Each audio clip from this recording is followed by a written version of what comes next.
Hello guys, मेरा नाम अभिषेक है। आप सबका स्वागत है मेरे चैनल वर्ल्ड ऑफ स्टोरीज में। एक बार फिर से लेके आया हूँ आपके लिए एक और नई वीडियो। आज की जो हमारी वीडियो होने वाली है वो रेलवे स्टेशन पे जो ऑटो ड्राइवर्स खड़े होते हैं उनके बारे में होने वाली है।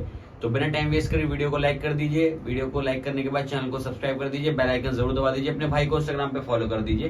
तो चलिए करते हैं वीडियो को स्टार्ट। तो आज की ये जो कहानी है, ये कहानी होने वाली है ऑटो ड्राइवर के बारे में जिसका नाम होता है दुर्गेश और बाकी ऑटो ड्राइवर्स के साथ घाट के रेलवे स्टेशन के पास खड़ा हुआ होता है, सवारियों का वेट कर रहा होता है। तो काफी रात हो जाती है, तो लोग जो है अपनी अपनी सवारियां लेके जा रहे होते हैं। तो दुर्गेश ये सोचता है यार कि मैं भी अब सब ये लोग जा रहे हैं तो मैं भी अब घर चल लेता हूँ, काफी लेट हो चुका है। लेकिन फिर उसे ध्यान आता है कि एक पैसेंजर ट्रेन और आने वाली है। तो वो सोचता है कि यार एक पैसेंजर ट्रेन से एक पैसेंजर को और लेके उसके बाद फिर घर ही चला जाऊंगा।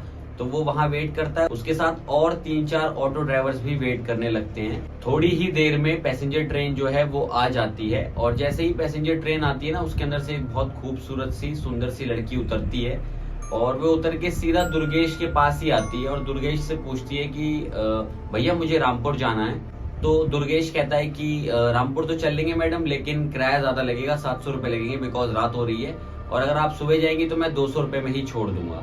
वो लड़की कहती है कि मुझे अभी जाना है, आपके जो भी पैसे होंगे 700 रुपए मैं आपको दे दूंगी। तो दुर्गेश कहता है मैडम आप पैसे पहले दे दो, मैं आपको सही सलामत आपके घर तक छोड़ के आऊंगा। तो वो लड़की बोलती है कि भैया मेरे पे 300 रुपए हैं, आप अब अभी 300 रुपए ले लीजिए और घर पहुंच के बाकी 400 रुपए बचे हुए मैं आपको घर पे दे दूंगी। तो दुर्गेश कहता है ठीक है मैडम, आप बैठ जाइए ऑटो में। तो वो ऑटो में बैठ जाती है और वो उसको लेके उसके घर के लिए निकल जाता है। अब दुर्गेश जब उसको लेके जा रहा होता है ना, तो पीछे से वो बोलती है कि भैया गाने बजा लीजिए। तो वो कहता है मैडम हमारे ऑटो में गाने नहीं बजते हैं, तो वो गाने नहीं बजाता है। ये सुनने के बाद ना पीछे से ऑटो के अंदर से ही यानी कि दुर्गेश को आवाज आती है उस लड़की की, ऐसे जैसे कि लड़की गुर्रा रही हो, ऐसे करके कर रही हो, उस टाइप से कर रही होती है। लेकिन दुर्गेश जो है उसको नजरअंदाज करता है बात को कि चलो कोई चीज होगी, कोई बात नहीं है। थोड़ा सा और आगे जाता है तो फिर से उसे गुर्राने की आवाज आने लगती है पीछे से। थोड़ा सा वो डरता है, लेकिन वो थोड़ा ऑटो तेज करके उसको जल्दी से उसके घर तक पहुंचा देता है। तो फाइनल वो उसके घर पे पहुंच जाते हैं। लड़की जो है ऑटो से उतरती है और अपने घर के अंदर चली जाती है पैसे लेने के लिए। दुर्गेश को बैठे बैठे आधा घंटा हो जाता है, लेकिन वो लड़की पैसे लेके अभी वापस नहीं आती है।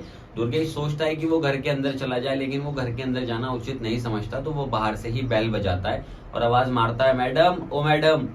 तो अंदर से जो है एक बूढ़ी सी आंटी निकल के आती है और वो दुर्गेश से कहती है बेटा क्या हुआ, क्यों आवाज मार रहे हो।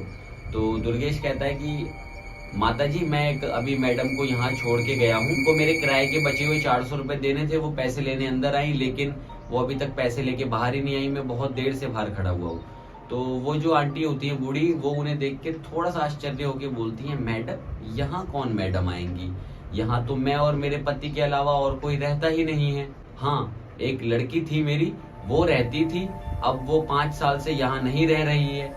दुर्गेश बिना सोचे समझे बोलता है कि माताजी वो आपकी बेटी ही थी जिन्हें मैं यहाँ पे छोड़ने आया था, आप एक बार सही से देखिए, मैंने अभी छोड़ के गया हूँ मैं उनको। तो माताजी बोलती है कि बेटा ये हो ही नहीं सकता कि तुम मेरी बेटी को छोड़ के गए हो, क्योंकि मेरी बेटी जो है वो यहाँ रहती ही नहीं है, तो ये कैसे पॉसिबल है। इतने में दुर्गेश की बातों बातों में ना पीछे घर की दीवार पे निगाह जाती है, वहां देखता है वो फोटो जो लगा हुआ होता है वो उसी लड़की का होता है जिसको वो छोड़ के गया होता है। तो बोलता है मैडम मैंने आपसे बोला था ना, देखिए आपकी बेटी को ही छोड़ के गया हूँ, ये पीछे तो फोटो लग रहा है, यही वो मैडम थी जिनको मैं यहाँ छोड़ के गया हूँ। तो बुढ़िया जो है आश्चर्यचकित होकर बोलती है कि नहीं बेटा ऐसा नहीं हो सकता। तो दुर्गेश कहता है माताजी आप मेरे पैसे दे दीजिए जल्दी, मुझे बहुत देर से मैं खड़ा हुआ हूँ, मुझे घर जाना है।